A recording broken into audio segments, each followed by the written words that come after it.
Okay guys, today we're talking about isolated singularities, poles, and residues. So before I get started today, any questions? Any questions about the assignment?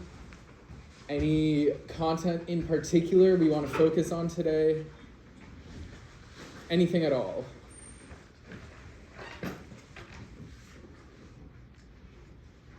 Okay, if you think of something you want to talk about, you go ahead and interrupt me at any point. Okay, so isolated singularities. Let me give you guys a definition, but I think you saw this in class. And it's a long thing to write, so for today, just going to be abbreviating it as IS. Okay, so a complex number A is an isolated singularity of a complex function f if f is analytic around A, but not at A.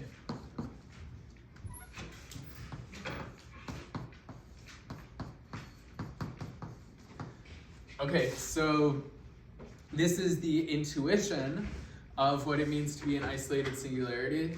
If you want to formalize this idea, you need an epsilon to describe what's really going on.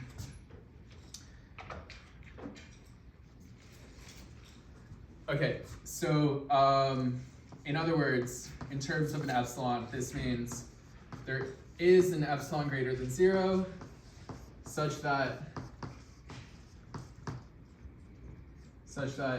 if 0 is less than the distance from z to A is less than epsilon,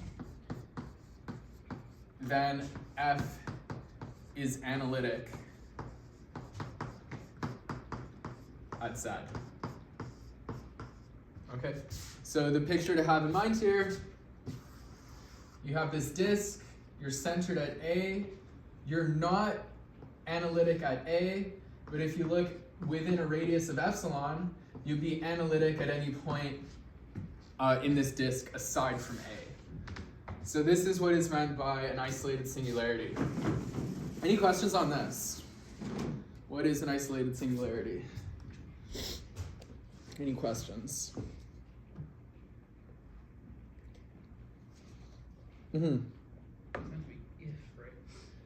Isolated singularity is an isolated singularity. Thanks. If f is analytic around A, but not at A. Oh crap. All right, so let's do some examples. Isolated singularities are usually going to be pretty easy to read off just from whatever your function is. So just as an example here,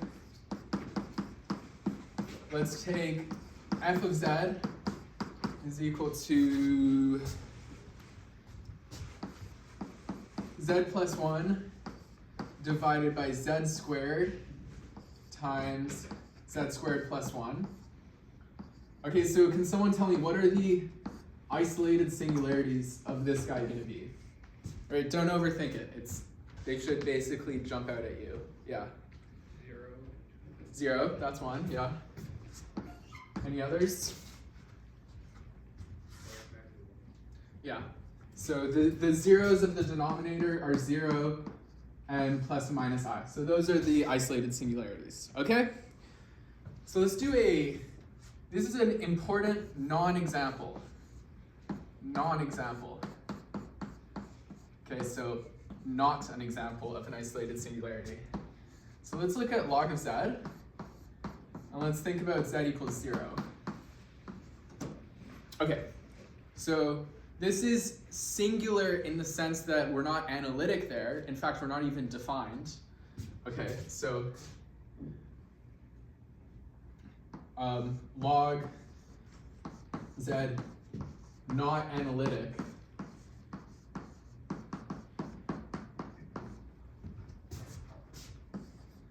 at z equals 0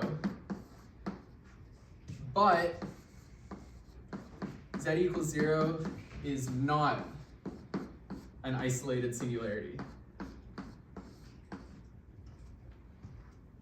Okay, so can someone tell me why? Does anyone know why z equals 0 would not be an isolated singularity in this case?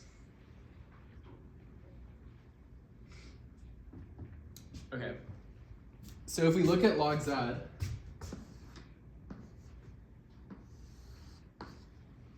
log is not analytic at 0, but the principal log is not analytic, in fact, for any non-positive real number.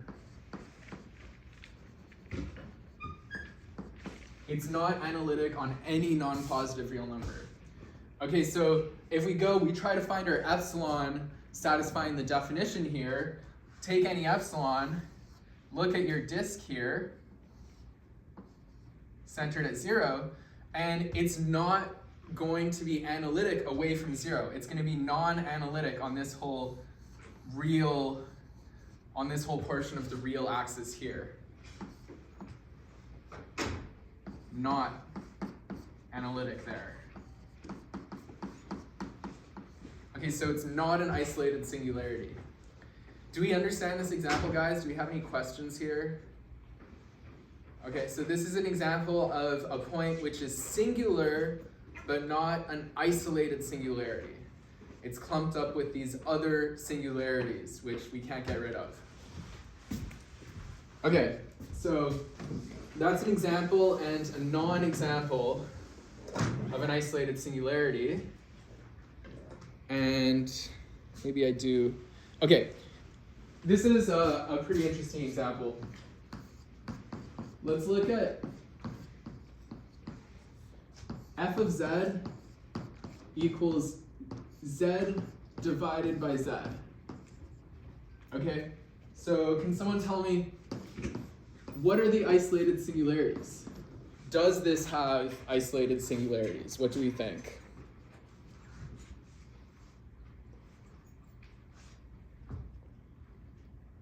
Z divided by z. Does that have isolated singularities? Oh, bite, yes. Mm-hmm. Good bite. Okay, so the isolated singularity is 0, right? F is not defined at 0. 0 divided by 0 is this whole thing. People are always like panicking about it. So F not defined at 0.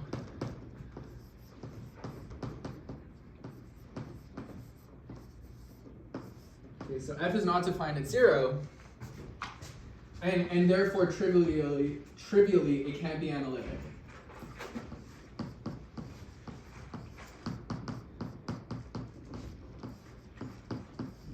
Okay, but this is what we call a removable singularity.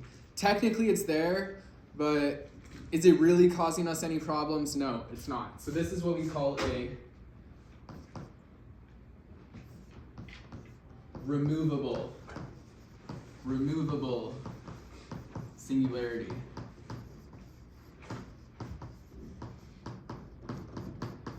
Okay, and so let me give a more precise definition of this.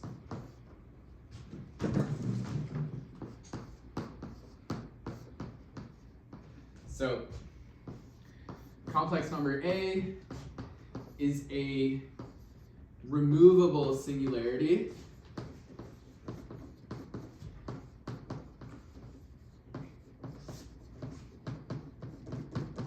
of F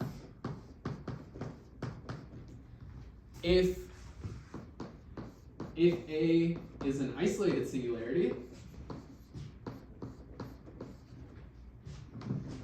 and F admits an analytic extension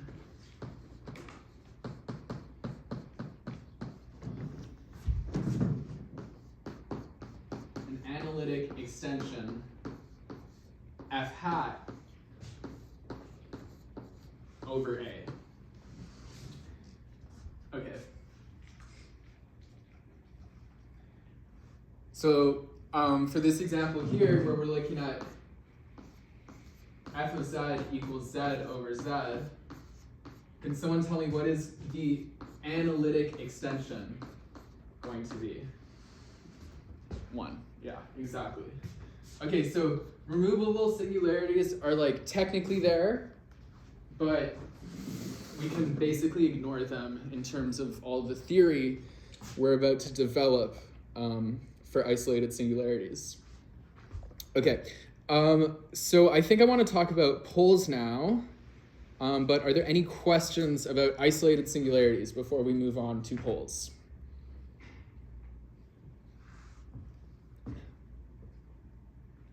Or about anything else? Okay, let's talk about poles.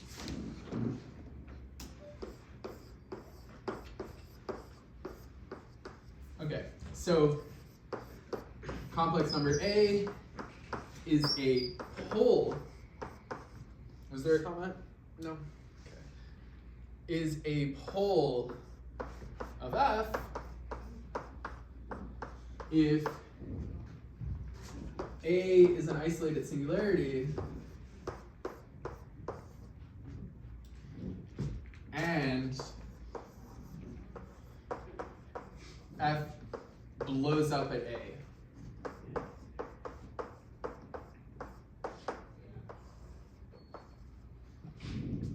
Okay, so I was reading up about poles in anticipation of this tutorial, and I was wondering why is it called a pole? And I guess when I think of the word pole, in math especially, I think of like the North and South Pole. So I think historically this comes down to some sort of thing about like infinity is like the North Pole of this Riemann sphere thing, but you know, who really cares about the Riemann sphere? This is my way of thinking about it. So you're working on a complex plane, right? And you have this point A. And around A, the modulus of F is totally blowing up. It's going off to infinity, right? That's what the modulus of F is doing. And so if we look, we can graph the modulus of F at all the points around here. Okay, and so as we continue to graph the modulus of F, you'll get some sort of surface, right? That's like the graph. But this surface, as you near A, we have like this infinite, we're going like straight up. We're going straight up. We have this infinite behavior, right? And so this to me kind of looks like a fireman pole, right? Like, I think, like I said, I think originally the word pole refers to like North or South Pole, but this is my way of thinking about it, right? If you have a pole, then the modulus is blowing up, and it's like you have like a pole that you could slide down. So basically what I'm saying is poles are poles, meaning on this side math pole, on this side fireman pole. But if this explanation confuses you, it's not that important. It's just my way of conceiving of it.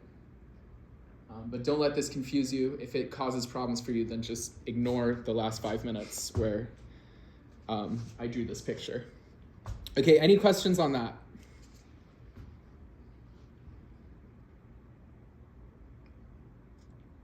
Is that a question? No? Okay. All right. So that's a pole. Let's quickly talk about the order of a pole.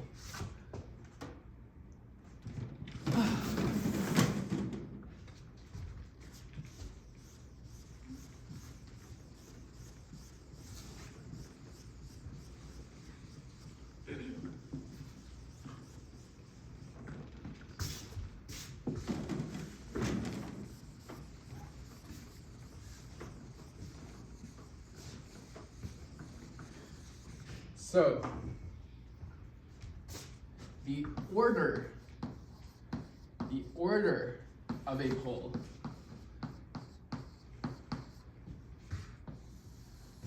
So let's say our pole is A. This is the smallest,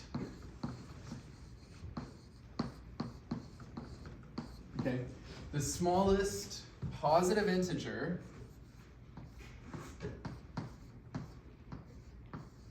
such that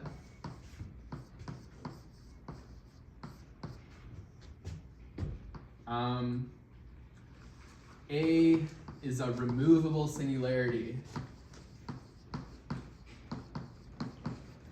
Singularity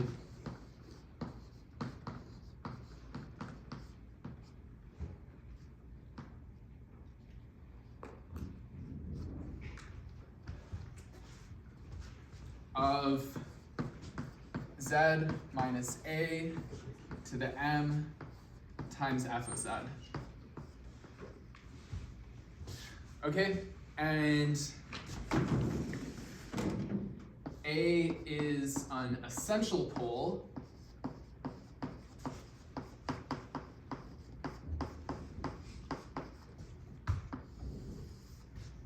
if no such M exists. Okay, so this is best explained via examples, but any questions about this, the order of a pole?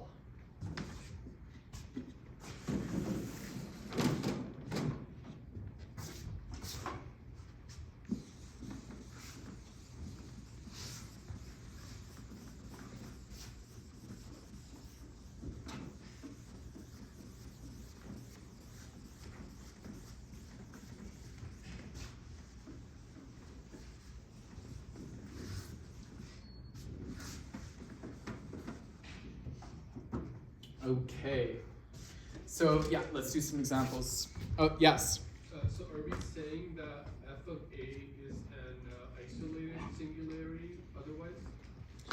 Or no?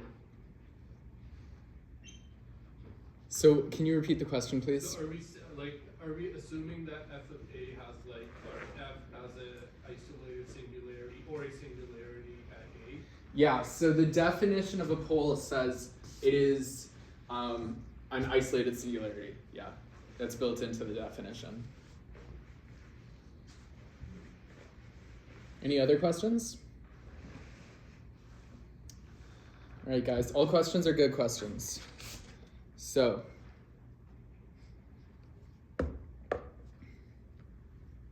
okay. Realized I kind of made some mistakes in my notes, but that's okay. I won't make those mistakes now. So let's just do a really easy example. So f of z equals 1 over z. Okay, so poles. What are the poles? 0. Yeah, okay, so the poles are there's just one pole, it's 0. Okay, and now let's talk about the order. What is the order? Can someone tell me what the order of this pole is? 1 with a inquisitive frown. Okay, so why is this order 1? If we look at, okay, so just follow the rules here.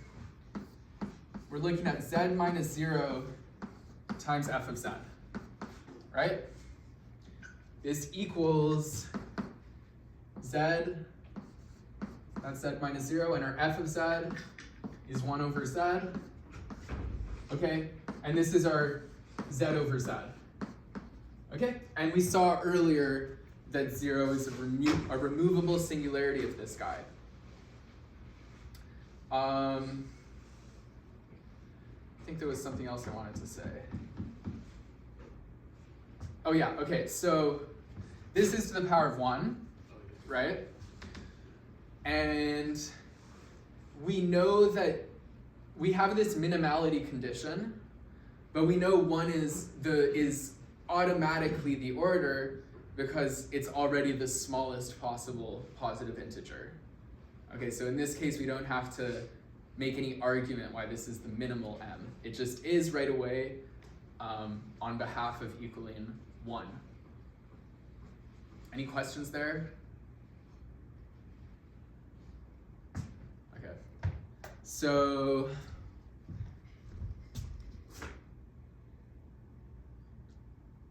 okay,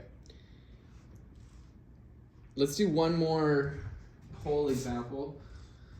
So in my view, in practice, the easiest way to compute the order of a pole is by looking at a Lorentz series.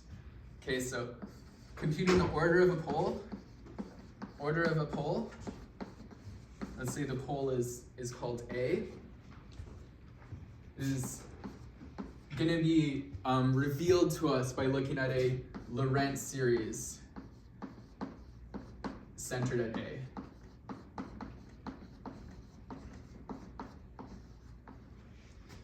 Okay, and let me just give an example of that.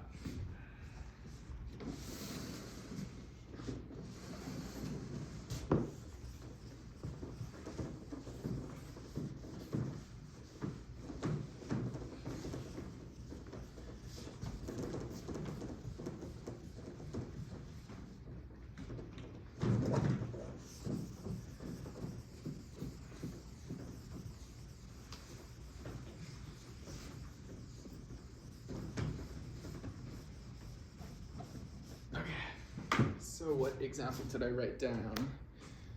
1 over z to the 4. Okay, so let's look at 1 over z to the 4 times sine of z squared.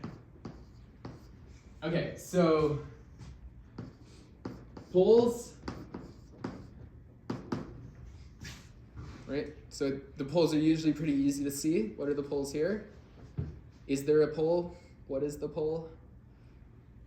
Your guess will probably be correct. Yeah. So the only pole is at 0. Okay. And so let's find the order.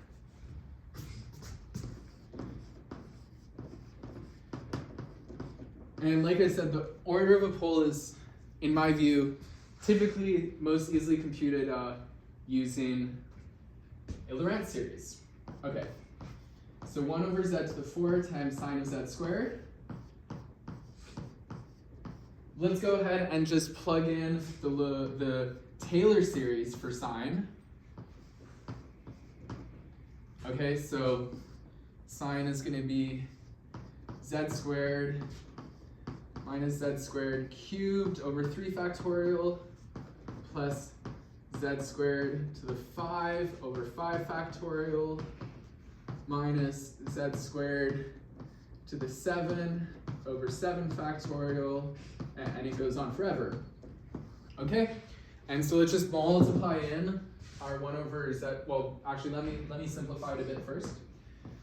So I have 1 over z to the 4 outside of, okay, z squared minus z to the 6 over 3 factorial plus z to the 10 over 5 factorial minus z to the 14 over 7 factorial plus dot dot dot.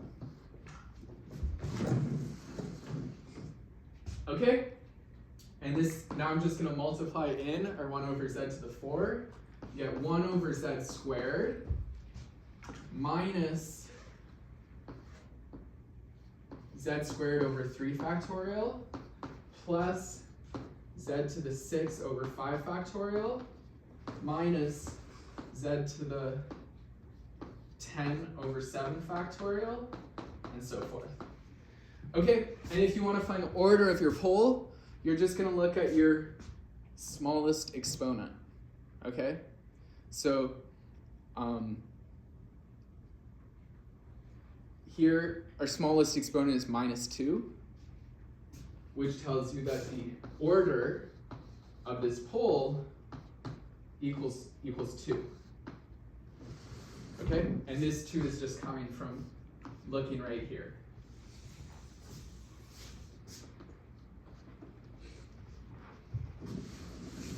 Okay, so that's how you use a Lorentz series to compute the order of a pole. Any questions on that? Yeah. Why would it be -2 or? Yeah, so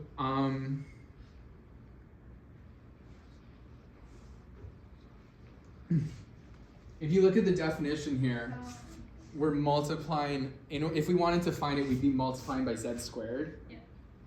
And if you multiply by z squared, then you get a Taylor series, you get something analytic, right? So you look at the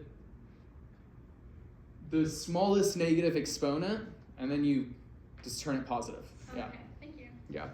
And if you don't have any negative exponents, okay, then you're working with a Taylor series, which means you're analytic, which means you don't have a pole. Does that kind of make sense, guys?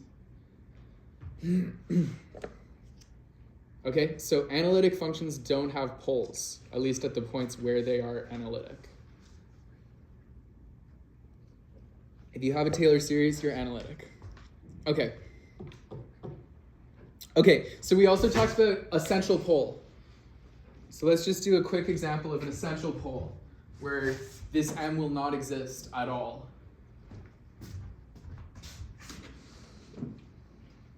Also, just an important point here, this is a Lorentz series centered at the pole 0. That's why we can use this method to compute the order, right? You can't just pick any Lorentz series. You need a Lorentz series centered at the pole. Okay.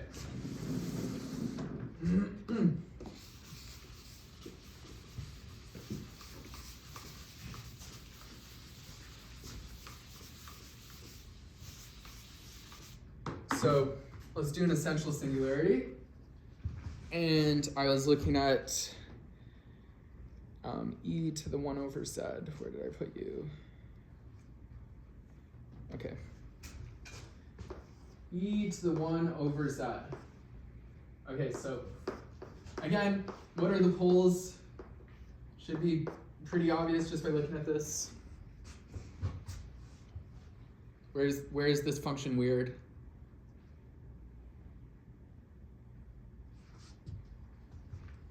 Yeah.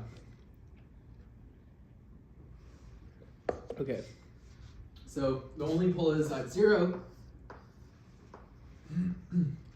And if we write out this Taylor series, e to the 1 over z. Well, it's a Lorentz series. Okay, so it becomes 1 plus, just using the Taylor series for e to the z.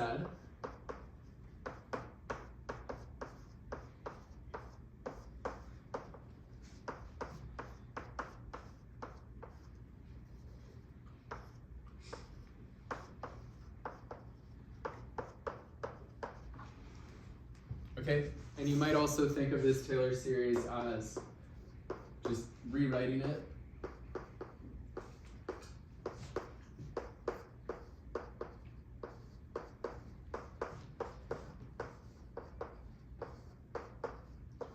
And so on. Okay, so we see that we have infinitely many negative exponents, right? And the order of a pole is the smallest negative exponent. Okay, so here, there is no such order. The order does not exist. This is an essential pole. So z equals 0 is an essential pole.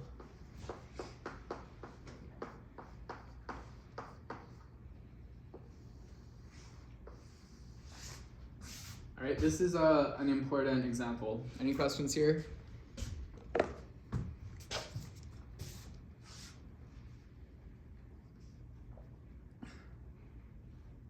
Okay. Okay, let me quickly talk about residues because that is what the quiz is about. So let me just give a quick example.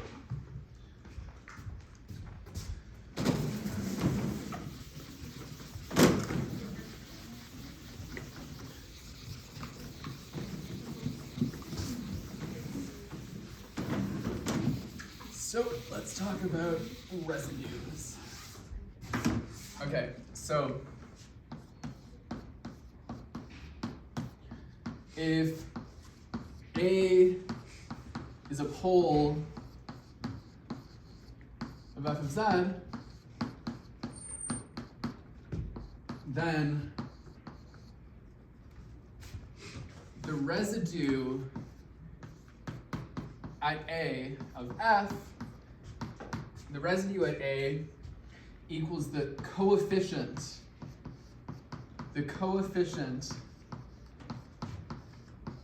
of 1 over z minus A in the Lorentz series.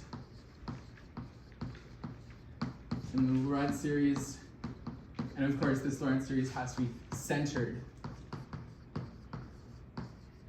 at A. Okay, and let's do a quick example here.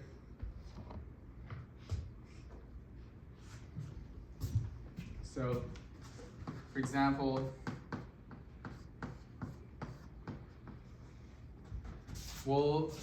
let's use this sign here.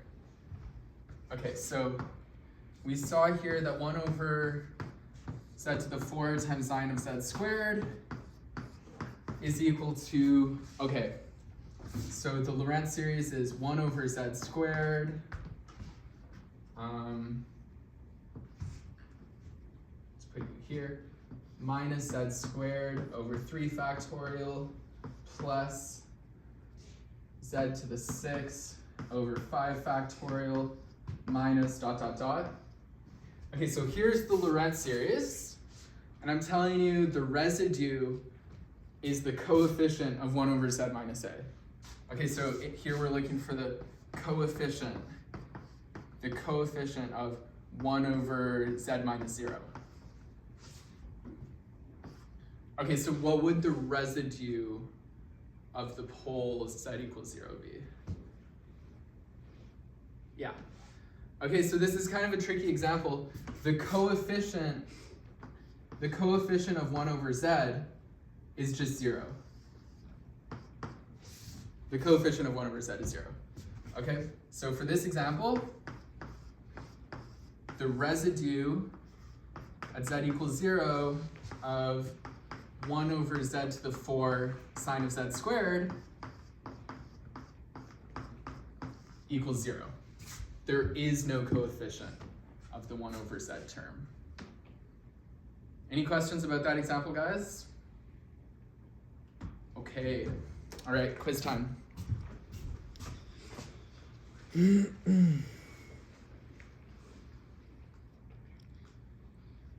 we go.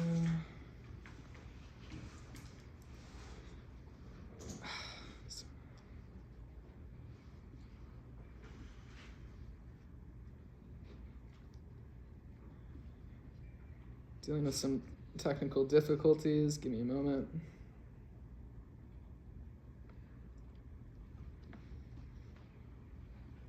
Oops.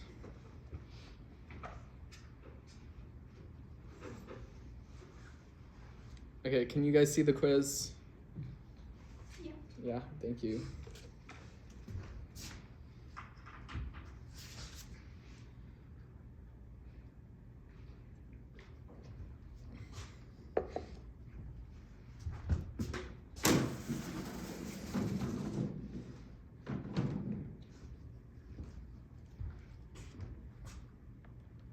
And I'll give you guys until 3:07.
Any questions, guys?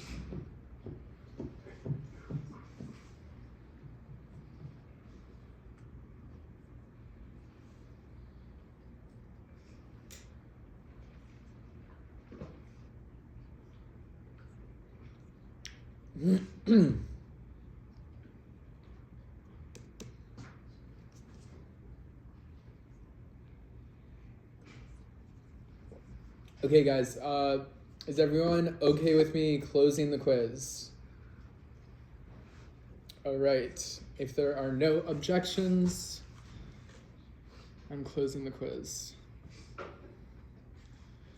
Okay, so this might come up.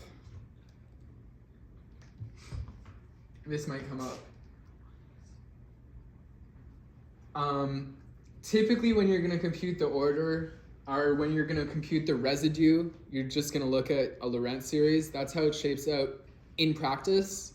However, theoretically, like maybe if you have a proof question or something, this formula could sometimes be useful. So there's this explicit formula in terms of the order of the pole.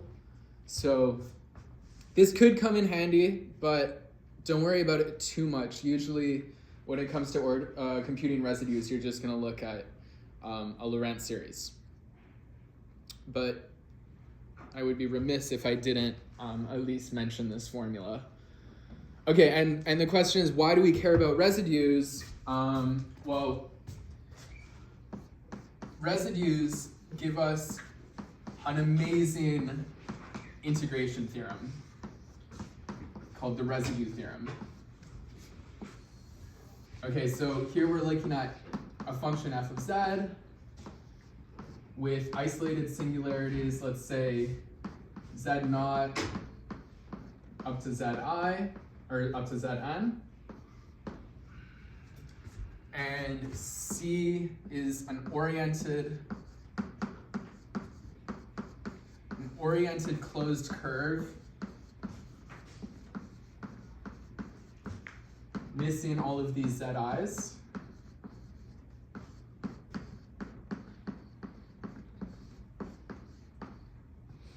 With, okay, not isolated singularity, with poles.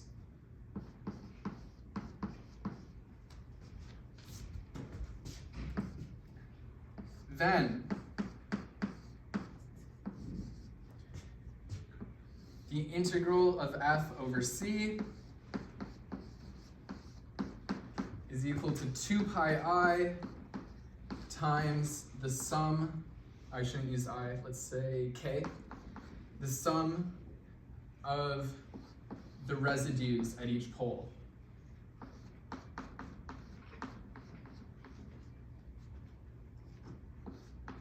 And then I guess technically you also got to multiply by the winding number.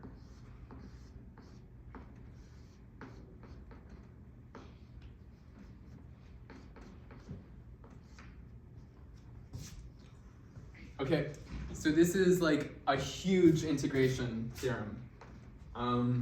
And just how you're gonna visualize this.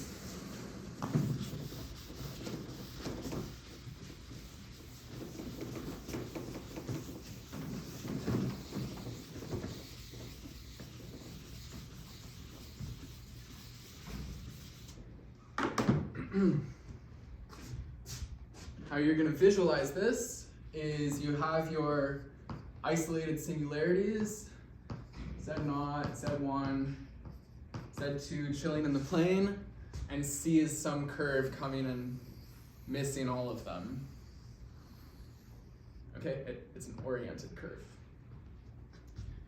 Okay, and we're being told here how to integrate F over this curve. This is quite possibly the most important theorem you will see in this class. I'm like almost sure you're gonna get a residue theorem question on the exam, right? I don't write the exam, I don't know what's on the exam, but I have to imagine there will be a residue theorem question. This is like the whole point of the course. This theorem is so powerful, it implies all of the previous integration theorems we've seen for closed curves. So this implies the Cauchy-Gaussat theorem. This implies the Cauchy integral formula. Okay, so a very, very powerful theorem here. Anytime you're in a Cauchy-Gaussat situation or a Cauchy integral formula situation, you are also in a residue theorem situation.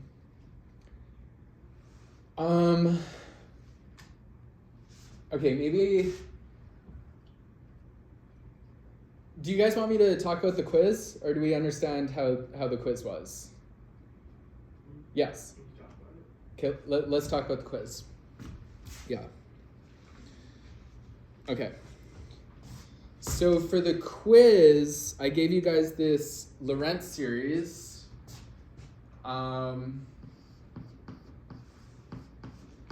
I gave you guys this Lorentz series, which looks like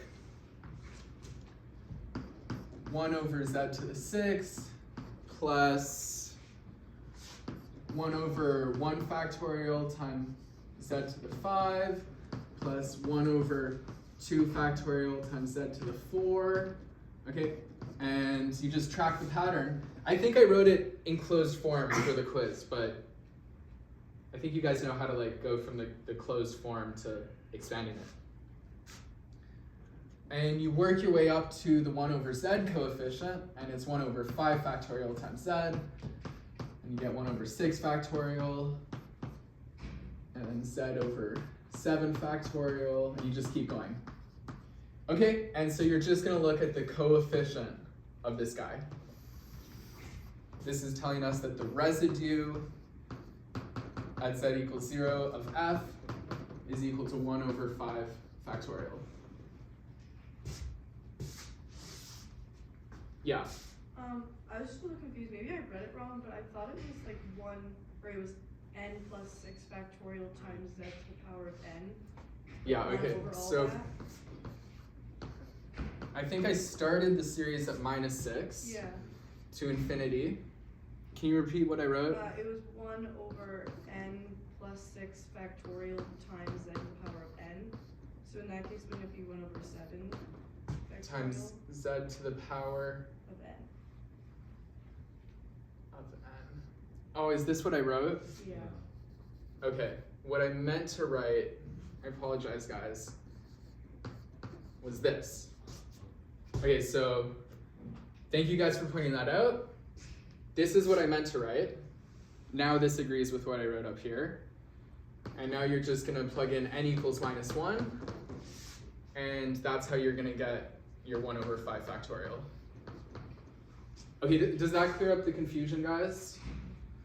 I hope everyone got the right answer despite that, because you had infinite tries and counts towards your attendance grade.